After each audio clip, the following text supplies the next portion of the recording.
to Student Scholar Day's afternoon's presentation. We have a very unique and special situation for this lecture. We have two mentors. So we have Ms. Karen Lemke and Dr. Bichelle, if she'll wave back there. So please join me in welcoming them. Thank you so much for being here this afternoon, and I'd just like to introduce Ashley. Ashley Setzer is a junior psychology major, and she's enrolled in the AmeriCorps Empowering People Through Food program, which is an interdisciplinary project that looks at cooking and nutrition and soil health and water issues and all sorts of different aspects to economics and that sort of thing. And she developed this research project for her poverty and inequality sociology class that she took. And she gave a presentation, shared that with our Empowering People Through Food group, and I said, oh, this might be a good thing for Student Scholar Day. So I really appreciate the HPPE department, Bichelle and Human Performance and Physical Education, and the Student Scholar Days committee for including our interdisciplinary presentation. So thank you. Good afternoon, ladies and gentlemen. So before I start too much into my presentation, I would like to ask you, what is food to you? So could someone tell me, what do you think of when you think of the food that you eat on a daily basis or maybe on holidays? The cafeteria. The cafeteria. So what does the cafeteria food mean to you? Well, it's decent sometimes. So it kind of keeps you alive, keeps you thriving. Right. Without that cafeteria food, you might not be here, right? Probably not. Maybe not. I mean, it might not be the best food, but it is something. So, as Gandhi said, to a hungry man, bread can be the face of God. So, food can be everything to someone that's not able to get this food on a regular basis. So, what is food security?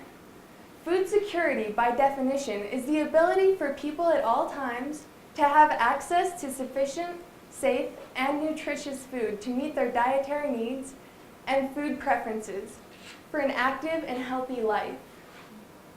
So what I'll be talking about is when that food security is actually not there. Food security is the ideal. It's what we strive for, but it's not what we always have. So there's many reasons that people are actually experiencing food insecurity. So one of these reasons would be many people live in a food desert. Even right here locally, there are many places where people are not able to get to the food that's nutritious and healthy for their daily lives. As this says, well-stocked supermarkets are rarely located in low-income neighborhoods. This affects both rural as well as urban areas. The San Luis Valley alone has 44% of the valley's population has little or no access to proper grocery stores. Now, what I see in this is that there's irony about how much we actually have. We live in such a populated area of agriculture that this agriculture isn't being given to the people who live here as much as shipped away. So right here, if you look at Colorado, in the San Luis Valley, you can actually see the lighter colors right here are where people are experiencing more food deserts, as I said. And though they might have access to a grocery store such as maybe a $1 place where they can pick up a bag of chips, this won't give them the nutrients that they need. This is high calorie and low nutrients for food. So looking at Colorado versus the San Luis Valley here at home, 4.5% of Colorado families with children reported they had trouble funding food in 2010. But in the San Luis Valley, right here at home, it shows that 27% of the San Luis Valley residents utilize the food bank services. You can look at that difference and see that there's a huge change within the San Luis Valley. So if we look at our standard American diet today, what do we think about? As college students, a lot of the time we get care packages that send us things that, once again, are high in calorie and low in nutrients. This is because these things are often shelf stable and they're high in refined carbohydrates as well as sugars, fats, and animal products that are added in. The problem with this that we have found is that it's actually correlated with diet-related illnesses such as diabetes, high blood pressure, and heart disease. So what is malnutrition then? Malnutrition, by definition, is a failure to achieve proper nutrient requirements, which impair physical and/or mental health. It may result from consuming too little food or a shortage or imbalance of key nutrients. So a problem with this in a lot of American societies today, or America today, is that a lot of these nutrients that we aren't getting, we're substituting with these standard American diet foods, or SAD foods, which are actually making us more obese as a society. When we think of malnutrition, a lot of the time we think of someone wasting away, but it's often the opposite here at home. So, as you can see, all of these things are very connected as well.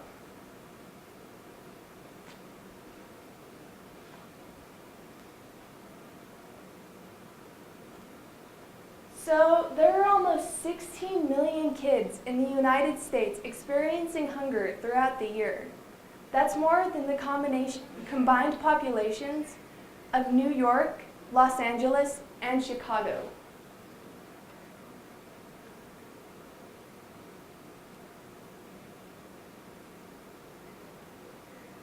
With nutrition and development, there's many things that influence the development of a child.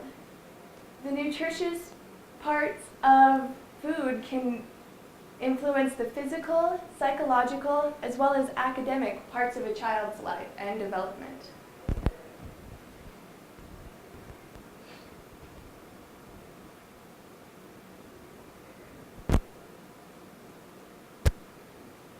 So as you can see from this chart, or from this picture, children who eat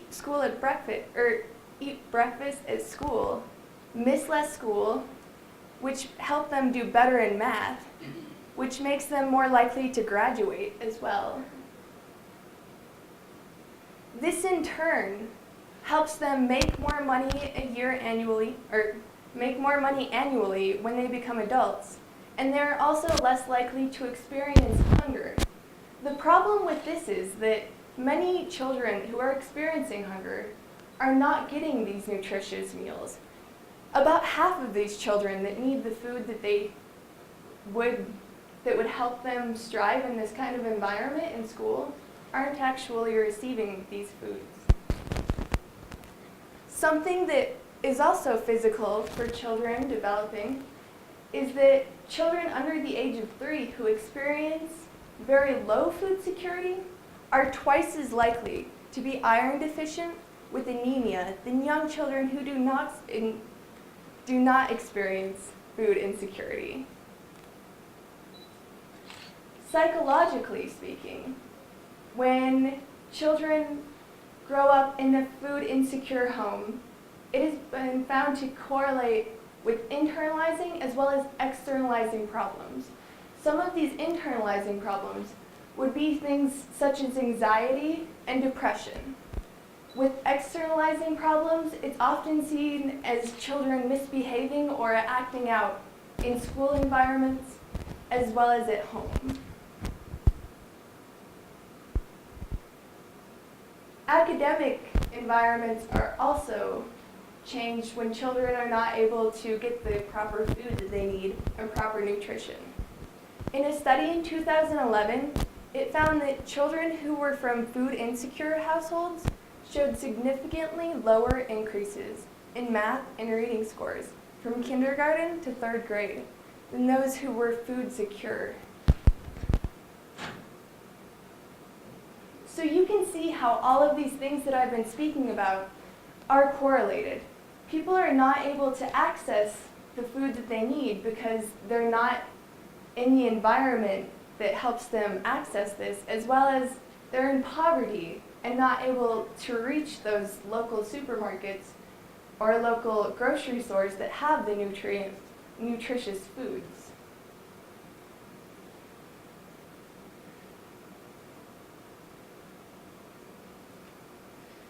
Some of the things that we are doing as a nation to help this are the federal programs that we have in place, such as SNAP, also known as food stamps, WIC, which is for women, infants, and children, NSLP, which is the National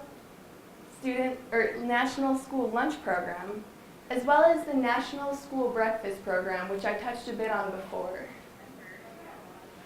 Something else we do a bit more locally are soup kitchens, summer weekend programs, and right here on campus we have the ASU student-run food pantry, which is the Casa House, which is not normally just a food pantry, but it's also used as such.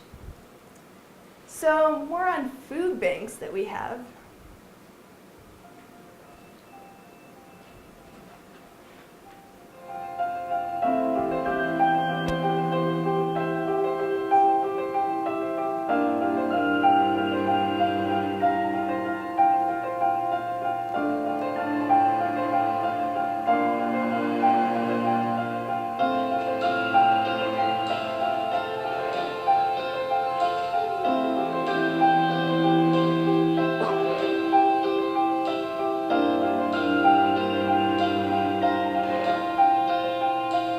My unemployment ran out a month ago, and no more extensions.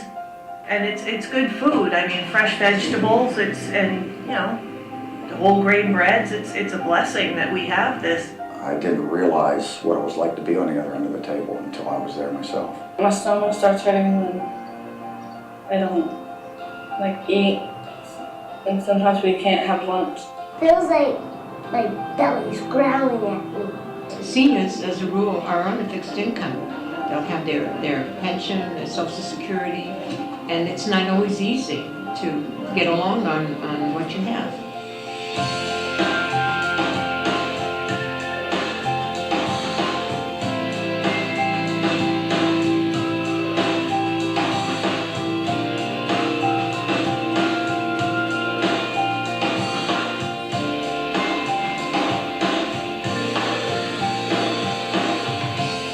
Feeding America, they're a great group, and they've been doing great work for a long time.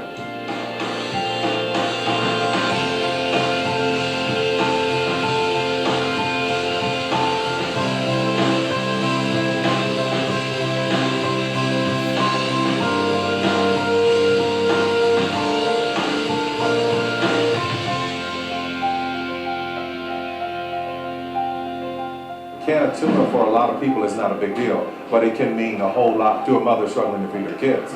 Everyone has food banks in their communities. A group of people can come together and feed thousands of kids. There's nothing in the world that makes you feel better about yourself than giving, and giving for the right reasons.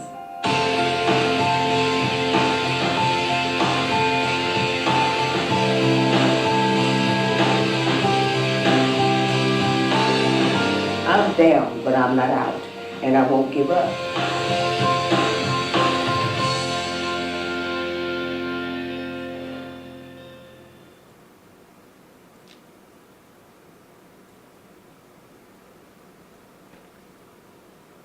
So here at home with the food bank, we actually have 27% of the valley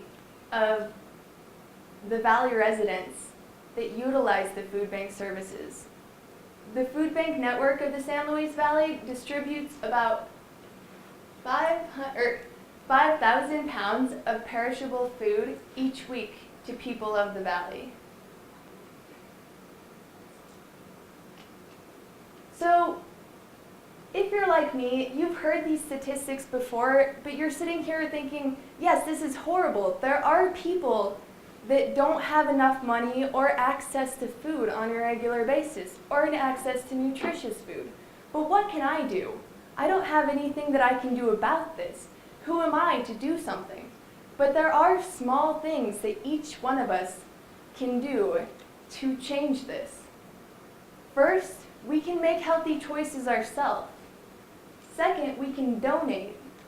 Third, volunteer. And fourth, as part of this lifestyle, we can promote health literacy. This is one of the things that Empowering People Through Food does. We promote health literacy by giving cooking classes as well as nutrition classes. So what is health literacy? This is the ability to obtain, process, and understand basic health-related decisions. And as you can see, in the United States, about 30% of parents have limited health literacy. So something else that we have here on campus are also the HPPE programs, as well as other nutrition classes that we offer. So something else that we can do is next week is Hunger Education Week. So this just came about at the perfect time. So participating in Hunger Education Week here at home in the Valley can help a lot. It can educate you as well as help educate others around you. And also help people that need need this money, need this food, and need this education on nutrition. And I would like to leave you with another quote by Gandhi as I began. It says, "Be the change that you want to see in the world." Thank you.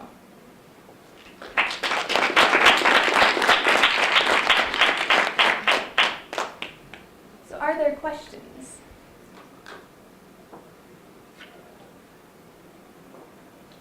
You want to tell us what the Oh, events are? of course. So there's also these lovely posters around for Hunger Education Week. On Sunday, there is the Hunger Crop Walk that will be happening at 2 p.m. starting at Cole Park. People are donating as well as raising money for this as well. It's a 5K that will be happening, and after the walk, there will be a barbecue as well as live music. On Tuesday, on Monday, there's the Cooking Matters shopping tours that are happening at City Market. That I believe our Empowering People Through Food AmeriCorps project empowerers will also be a part of.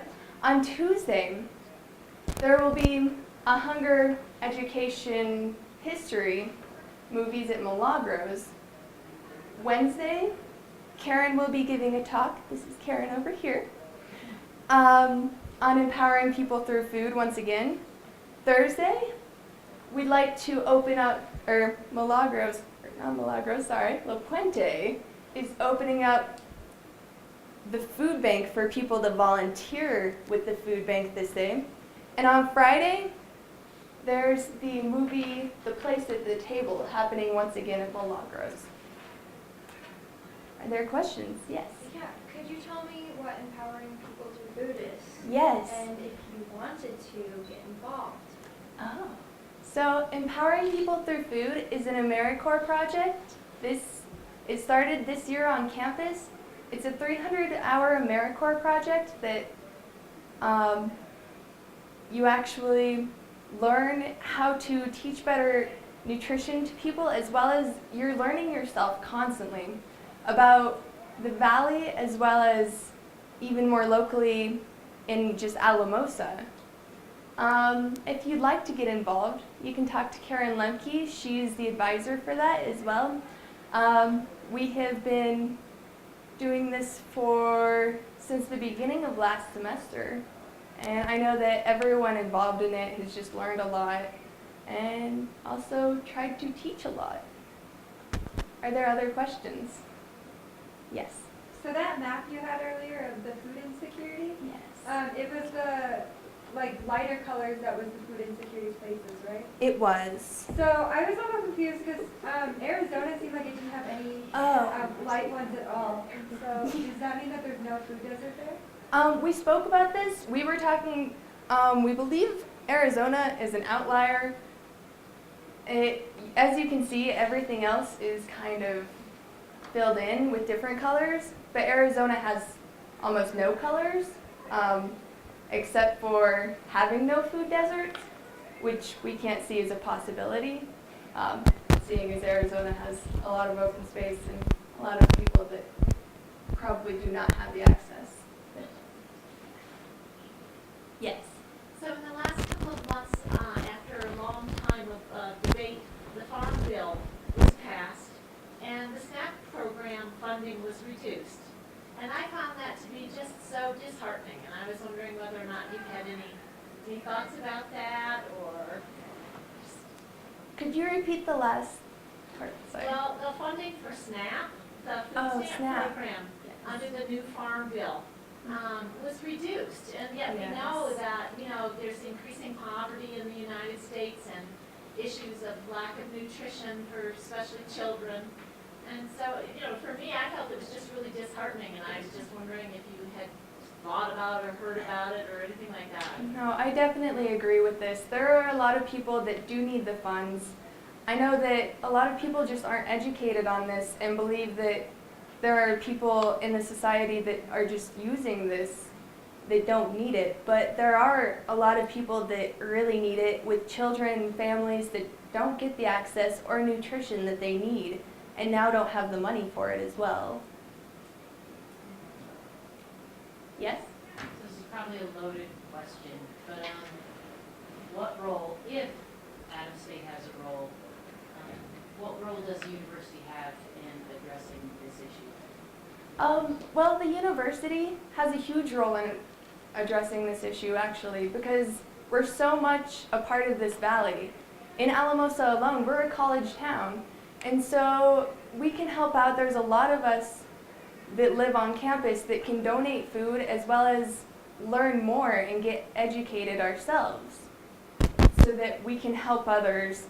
That, like I said on the last slide, we can donate and volunteer, and we can just become a bigger part of this town and take initiative. There's so many things, so much agriculture here, and so many farms here that we can help a little bit in, or we can try to convince people as well to keep their money in the valley and keep their foods in the valley.